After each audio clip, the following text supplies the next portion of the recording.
A crise econômica enfrentada pelo Brasil fez o número de desempregados ultrapassar os 13 milhões. E quem precisa de trabalho muitas vezes acaba se sujeitando a vários tipos de anúncios e entrevistas, não é mesmo, Cadu? Muito comum, só que o problema é que é preciso ficar atento. Veja agora no quadro o que diz a lei.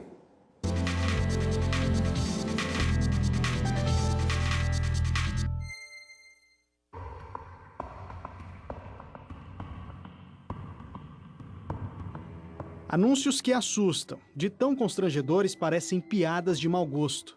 Aqui uma mulher procura uma babá magra para caber no carro. Na proposta de emprego postada em uma rede social, a oferta era de R$1.000 para 15 dias trabalhados. Ainda no anúncio, havia uma série de exigências. Dentre elas, a pessoa deveria ser discreta e educada, ter boa aparência e ser magra.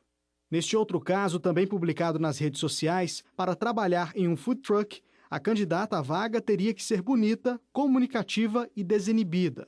E se a futura contratada fosse inteligente e divertida, ganharia mais R$100 e a gasolina. E as situações constrangedoras não aparecem apenas no anúncio de vagas. Elas também podem ocorrer pessoalmente, bem naquela hora de maior nervosismo, a entrevista de emprego.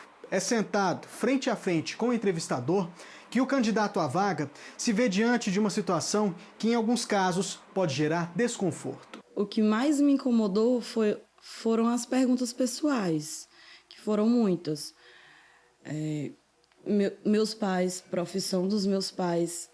E aí isso eu tive que falar, que meus pais faleceram, então ele ficou repetindo durante o período da entrevista várias vezes que eu era órfã. E ele perguntou, seus pais morreram e você está desempregada, como você paga as suas contas? Que eu acho que é entrar demais, eu acho que é entrar muito na minha vida pessoal. Esse advogado esclarece que qualquer tipo de exigência que possa discriminar os candidatos não pode ser feita. Qualquer exigência sobre aparência ou quando é comum a gente encontrar, exige-se boa aparência, esse tipo de coisa não é bem recepcionado pela nossa legislação. Isso porque o critério de boa aparência fica restringido aos conceitos do próprio entrevistador. E isso pode acabar limitando o acesso de pessoas ao trabalho, o que é proibido pela nossa legislação. De acordo com a CLT, no artigo 442-A, o empregador não pode exigir que o candidato tenha mais de 6 meses de experiência. Já a Lei Federal 9.029, de 95, não permite o pedido de testes de gravidez ou exames como o de HIV, já que pode constituir discriminação. De acordo com a mesma lei, também é proibida a adoção de qualquer prática discriminatória por motivo de sexo, origem, raça, cor, estado civil, situação familiar, deficiência, reabilitação profissional, idade, entre outros, ressalvadas, nesse caso, as hipóteses de proteção à criança e ao adolescente.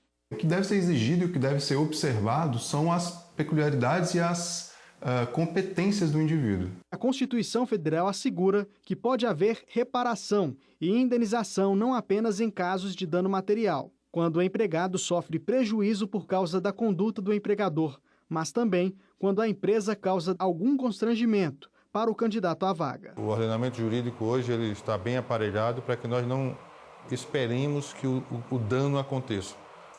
Nós podemos nós podemos agir preventivamente, impedindo que esse tipo de conduta continue ocorrendo. Mas o ministro esclarece que, em alguns casos, o empregador pode exigir documentos mais específicos. O que a jurisprudência fixou foi que somente naqueles casos em que as tarefas que serão cometidas ao trabalhador, que serão exigidas do trabalhador, tiverem alguma correlação com algum delito possível, então, se o trabalhador vai lidar com